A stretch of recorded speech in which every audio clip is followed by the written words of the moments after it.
Bobby knew he would win. He was shirtless, his head low, neck naked and stiff with fire. He smacked Connor hard. Bobby the weird and the gypsy boy, same weight, same height, dragged into the same boxing club as boys. They had skipped and sparred together for 13 years, won and lost the same, trained on the same bags, on the same pads, at the same club, at the same time.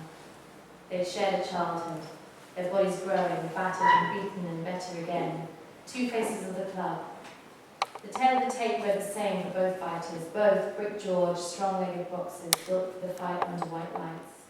Nothing between them but the places they came from. And her.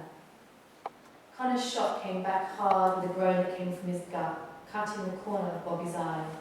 Bobby first got the sting and then the blood. Connor gave him two more, below the chin and another to the eye. Bobby rocked on his legs, willing his head to keep him up. Connor's punches were wild and hard.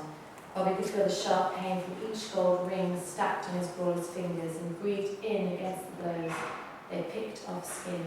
He heard shouts in the dark, heard his own voice choking through blood. Connor, how long we know each other, you cunt? She's just some fucking girl. Rain began to fall in the canal. He saw Teresa's thin shape onto the moon, leaning on the damp, cool archway he nearly finished fucking her in.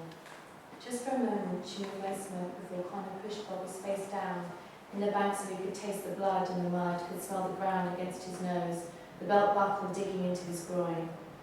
Bobby tried to get up and couldn't. He started to count as Connor's knees dug into the back of his neck, counted away the night sounds one by one, until it was quiet again. Then it happened fast. Bobby whipped himself round, grabbing Connor firm by the throat, both hands round the back of the neck to pull himself up, meeting face to face, their lips so close they could kiss, and then cracked the bridge of his nose wide open, skin split, blood spat. Connor stumbled about, headless. Bobby was on his feet again, tired, but he found his legs, panting, his head down, his curly hair wet with sweat plastered to his forehead. Connor's punch back was big. Bobby felt his jaw begin to swell straight away, from his right temple down to his cheek, and his knees buckled. He almost went down a second time, but he didn't. Bobby knew he was going to pull. Those thick gold rings on Connor's fingers burned his jaw, hot and nasty punches. A bottle lay on the ground between them. A large gulch within reach of them both. It was wrong, but it was there, and Bobby was bleeding, and he was desperate. Each caught the look in each other's eye. Each saw a red fire, deeper than skin and tissue.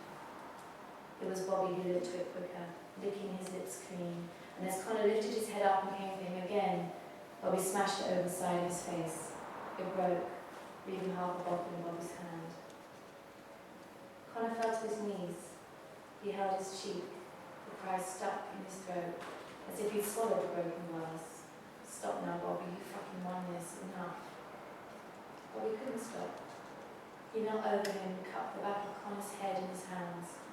Connor stared up at him. Her face Bobby knew well. He had laughed with him, learned to fight with him. Connor mouthed something, but Bobby looked away. He didn't want to see what he was saying.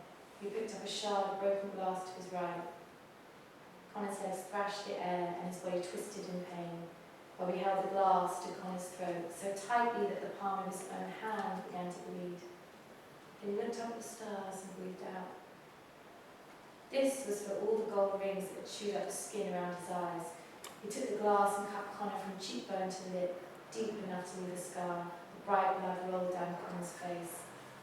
Bobby rolled away to rest on the floors, his chest rising and falling, trying to breathe again as his body slowed down. It was an ugly end to an ugly fight. A fight about nothing but her. He turned, coughing up a phlegm, and the sickness he felt from his stomach. Teresa came running, half cut and scared, almost naked in skirt and bra, her hair extensions twisting around her neck, her beautiful long back bending over Connor's body. Bobby, what have you done? Bobby looked up at her. They'd been at the pub. She was walking about in heels too high, and Bobby was drunk. They were kissing and cuddling by the bar like old sweethearts. Halfway through their shortcut home, they kissed again, moving under the bridge where the homeless went to sleep. He didn't know he'd been followed. and didn't even know Connor cared enough to fight for her. He thought everyone had been someone or two, so she was fair game. The pain was better than no pain at all. Bobby needed to be hit back too. It haunted him if a fight only went one way. In the ring, there was an art to it. You hit and tried not to get hit back. You used your space, you used your body and your head. You mapped out your punches. But here in the dark, without the bright lights, you lashed out hard and kept going until it was finished. As quick as possible. Except Bobby hadn't just hit harder. He'd broken codes. He'd run ugly, and it would not end here by the canal. He left a scar between them. Bobby walked. He could not find the air he needed. Bobby, what am I going to do now? Bobby sniffed and spat more blood in the ground. This was a cheap fight. A brawl for street scrappers. The one Connor and Bobby would have when they met in the ring was real. They would face each other in the first stage of the North-East divisions. The fight.